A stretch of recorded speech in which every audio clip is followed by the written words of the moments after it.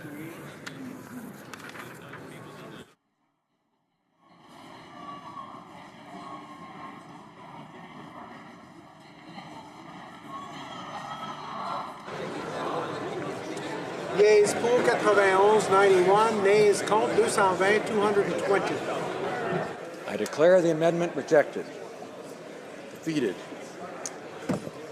The prochaine mise au voix. The next question is on the main motion. The question is as follows. Ms. Mahajek, seconded by Ms. Chagar, moved that Bill C4, an act to amend the Canada Labour Code, the Parliamentary Employment and Staff Relations Act, the Public Service Labour Relations Act, and the Income Tax Act, be now read a second time and referred to the Standing Committee on Human Resources, Skills, and Social Development and the Status of Persons with Disabilities. All those in favor of the motion will please rise. Monsieur Leblanc. Mr. Hare. Mr. Hare. Ms. Qualtrough. Ms. Qualtrough. Mr. Sajjan. Mr. Sajjan. Mr. McCallum. Mr. McCallum. Mrs. Philpott. Mrs. Philpott. Mr. Goodale. Mr. Goodale. Madame Joly. Madame Joly. Monsieur Dion. Monsieur Dion. Ms. Wilson-Raybould. Ms. Wilson-Raybould. Ms. Foote. Ms. Foote. Mr. Morneau. Mr. Morneau. Mr. Bryson. Mr. Bryson. Ms. Mahaichuk. Ms. Mahaichuk. Mr. Macaulay Cardigan. Mr. Macaulay Cardigan. Madame Leboutillier. Madame Leboutillier. Madame Bibeau. Madame Bibeau. Mr. Baines. Mr. Baines. Ms. Bennett. Ms. Bennett. Ms. Fry. Ms. Fry. Mr. Nault. Mr. Nault. Monsieur Paradis. Mr. Paradis. Mr. Mr. Easter. Easter. Ms. Gros. Ms. Gros. Monsieur Bélanger. Mr. Bélanger. Mr. Bagnall. Mr. Bagnall. Mr. Casey Cumberland Colchester. Mr. Casey Cumberland Colchester. Mr. McGuinty. Mr. McGuinty. Scarpalegia. Mr. Scarpalegia. Mr. Eiking. Mr. Eiking. Monsieur Picard. Monsieur Picard. Monsieur Poisson. Monsieur Poisson. Ms. Goldsmith-Jones. Ms. Goldsmith-Jones. Mr. Algabra. Mr. Algabra. Ms. Haidu. Ms. Haidu. Monsieur Duclos. Monsieur Duclos. Ms. Monsef. Ms. Mr. Monsef. Leslie. Mr. Leslie. Mr. Sohi. Mr. Sohi. Monsieur Garneau. Monsieur Garneau. Ms. Jager. Ms. Jager. Ms. Duncan Etobicoke North. Ms. Duncan Etobicoke North. Mr. Virani. Mr. Virani. Ms. Jones. Ms. Jones. Ms. Murray. Ms. Murray. Monsieur Fergus. Monsieur Fergus. Mr. Beach. Mr. Beach. Ms. Hutchings. Ms. Hutchings. Mr. Champagne. Mr. Champagne. Mr. Casey Charlottetown. Mr. Casey Charlottetown. Mr. Blair. Mr. Blair. Ms. Alaslev. Ms. Alaslev. Mr. Sims. Mr. Sims. Ms. Ratansi. Ms. Ratansi. Mr. Rota. Mr. Rota. Mr. Jesnevsky. Mr. Jesnevsky. Mr. Daliwal. Mr. Daliwal. Madame Mendez. Madame Mendez. Mr. Oliphant. Mr. Oliphant. Monsieur Lemaitre. Mr. Lemaitre. Ms. Kara. Ms. Kara. Mr. Duguid. Mr. Duguid. Ms. Young. Ms. Young. Ms. Rudd. Ms. Rudd. Monsieur Shifke. Monsieur Shifke. Mrs. Cesar Chavan. Mrs. Caesar Chavan. Mr. Chan. Mr. Chan. Mr. Vaughn. Mr. Vaughn. Mr. Boissonneau. Mr. Boissonneau. Monsieur Lauzon, Argentin et la Petite Nation. Monsieur Lauzon, Argentin, la Petite Nation. Mr. Lamoureux. Mr. Lamoureux. Ms. Dillon. Ms. Dillon. Monsieur Dubourg. Monsieur Dubourg. Mrs. McCrimmon. Mrs. McCrimmon. Mr. Wilkinson. Mr. Wilkinson. Mr. McKay. Mr. McKay. Mr. Cosner. Mr. Cosner. Monsieur Rodriguez. Monsieur Rodriguez. Monsieur Cormier. Monsieur Cormier. Mr. Pesky-Solido. Mr. Pesky-Solido. Mr. Alday. Mr. Alday. Mr. Amos. Mr. Amos. Mr. Nanda Sangari. Mr. Nanda Sangari. Monsieur Arsenault. Monsieur Arsenault. Mr. Area. Mr. Area. Monsieur Ayoub. Monsieur Ayoub. Mr. Badaway. Mr. Badaway. Mr. Bayless. Mr. Bayless. Mr. Biddle. Mr. Biddle. Mr. Basio. Mr. Bossio. Monsieur Breton. Monsieur Ms. Breton. Dabroussen. Ms. Debrousse. Ms. Damoff. Ms. Damoff. Mr. De Courcy. Mr. De Courcy. Monsieur Diorio. Monsieur Diorio. Monsieur Drouin. Monsieur Drouin. Ms. Jerowitz. Ms. Zerowitz. Mr. Essassi. Mr. Essassi. Ms. Petitpas-Taylor. Ms. Petitpas-Taylor. Monsieur El Khoury. Monsieur El Khoury. Mr. Ellis. Mr. Ellis. Mr. Erskine Smith. Mr. Erskine Smith. Mr. Aelfson. Mr. Aelfson. Mr. Fillmore. Mr. Fillmore. Mr. Finnegan. Mr. Finnegan. Mr. Fisher. Mr. Fisher. Mr. Fonseca. Mr. Fonseca. Mr. Fragiscato. Mr. Fragiscato. Mr. Fraser West Nova. Mr. Fraser West Nova. Mr. Fraser Central Nova. Mr. Fraser Central. Mr. Fewer. Mr. Mr. Fewer. Gerritsen. Mr. Gerritsen. Mr. Graham. Mr. Graham. Mr. Grayall. Mr. Graywall. Mr. Hardy. Mr. Hardy. Mr. Harvey. Mr. Mr. Housefather. Mr. Housefather. Mr. Hussein. Mr. Hussein. Monsieur Iacono. Monsieur Iacono. Mrs. Jordan. Mrs. Jordan. Mr. Johari. Mr. Johari. Mr. Kong. Mr. Kong. Ms. Khalid. Ms. Khalid. Madame Lapointe. Madame Lapointe. Monsieur Lemieux. Monsieur Lemieux. Mr. Levitt. Mr. Levitt. Monsieur Lightbound. Monsieur Lightbound. Mrs. Lockhart. Mrs. Lockhart. Mr. Long. Mr. Long. Mr. Longfield. Mr. Longfield. Ms. Ludwig. Ms. Ludwig. Monsieur McKinnon Gatineau. Monsieur McKinnon Gatineau. Mr. Maloney. Mr. Maloney. Monsieur Massé. Avignon Lamitis Matane Matapédia. Monsieur Massé Avignon Lamitis Matane Matapédia. Mr. May Cambridge. Mr. May Cambridge. Mr. McDonald. Mr. McDonald. Mr. McKinnon Coquitlam Port Coquitlam. Mr. McKinnon Coquitlam Port Coquitlam. Mr. McLeod Northwest Territories. Mr.